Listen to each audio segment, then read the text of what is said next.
What's the haps, YouTube? It's your boy Jack G. King from WhatCulture.com. Don't forget to hit the fast count. First, let's start off with all of this week's WWE news. Now, a lot has happened in the past few days in wrestling, but let's start off with last Sunday's news. WWE Battleground was a fantastic show. Kevin Owens v Sami Zayn was amazing and could well be in the conversation for match of the year come the end of the year. Certainly deserves an honourable mention. But in the main event, Dean Ambrose pinned Roman Reigns to retain his WWE World Championship. I need to get those title names right because things have changed, as we'll see a bit later on. But all in all, a great show. Probably, I think, the general consensus is, and it's my opinion as well, the best WWE pay-per-view of 2016 so far. 2!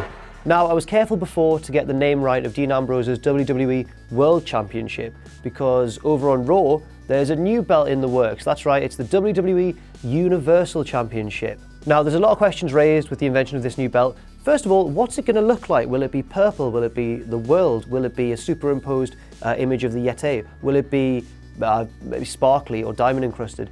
I've heard reports that it looks a little bit like the old Eagle belt, which would, go down very well with fans of a certain age. Whether that's true or not remains to be seen. Don't make it purple. Don't make it purple. I don't know why I think it's going to be purple. I've got a horrible feeling it's going to be a little bit of purple somewhere. Hope I'm wrong.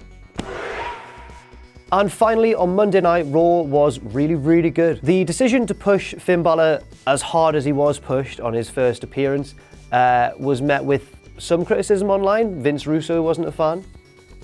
But I certainly was. I'm sure a lot of you were as well. He beat Roman Reigns clean. Risky move considering Roman's such an established top guy on the roster.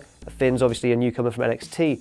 But man, if there's a way to make an impression, Finn certainly did it. And he will face Seth Rollins for this Universal Championship at SummerSlam in August. Now hold on to your hats because it's time for us to delve into the world, the crazy world, the wacky world of Proington Wrestling.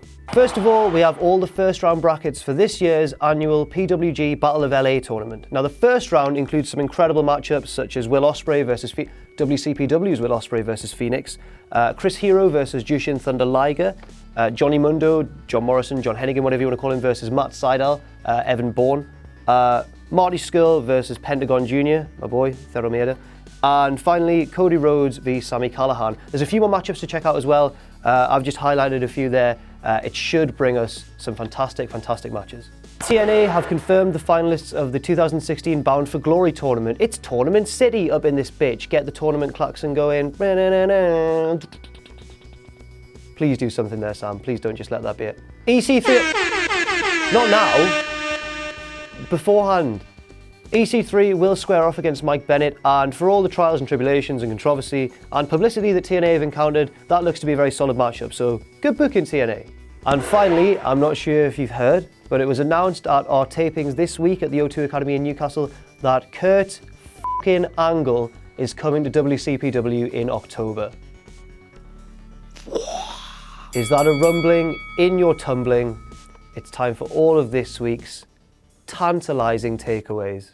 Now, if you watch SmackDown Live on Tuesday, you'll know that there's a new #1 contender for Dean Ambrose's championship, and that man is Dolph Ziggler.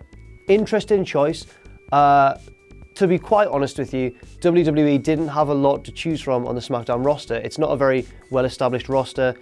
Interesting that they've gone for Ziggler, a fellow babyface, someone who's been often overlooked. To me, it really screams sort of good match, first win, first defense for Dean Ambrose. It's kind of like when Rollins would face someone like Kane. Like, you knew that they weren't going to win. It's hard to get excited about this one, but at least in this case, the match itself should be good, so we'll see what happens. Now, just a brief little update on the G1 Climax. We're about halfway through the round-robin tournament, and then, of course, both the winners of Block A and Block B will progress to the final, and then the winner of that will headline Wrestle Kingdom. I believe we're up to 11. Are we up to 11? Yeah. Where does round robin come from? Don't know. Wrestle Kingdom 11. Now, the booking has been a little bit strange so far. That sometimes happens in the G1 Climax. Underdogs often spring out into the lead, so the favourites in the end can come from behind and look extra heroic before progressing to the final. So there's been a few weird decisions. but it's made for some very good matchups. One of my personal favourites anyway has been Kenny Omega v Yoshihashi. Yoshihashi's got a gimmick that doesn't really translate that well to Western audiences. To us, he might seem a bit of a white meat underdog babyface, nothing really original about him, but Kenny Omega really brought out the best of him. They had a fantastic match. Yoshihashi picked up the win, another one of those strange, sort of unexpected decisions, but we'll keep an eye on the tournament as it goes on, and hopefully my boy Shibata can come back and win. Don't think he's gonna though. Don't think he's gonna.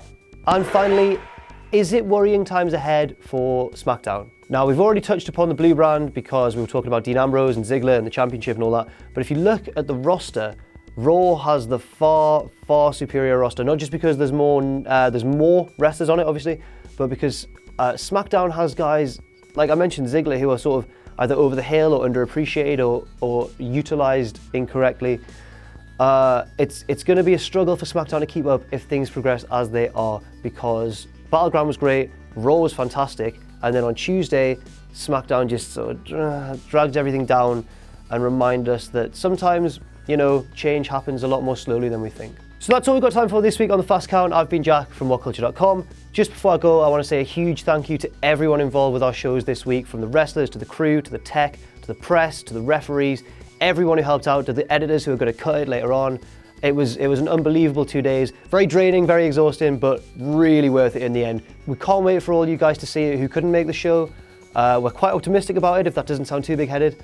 And for now, I'll see you soon.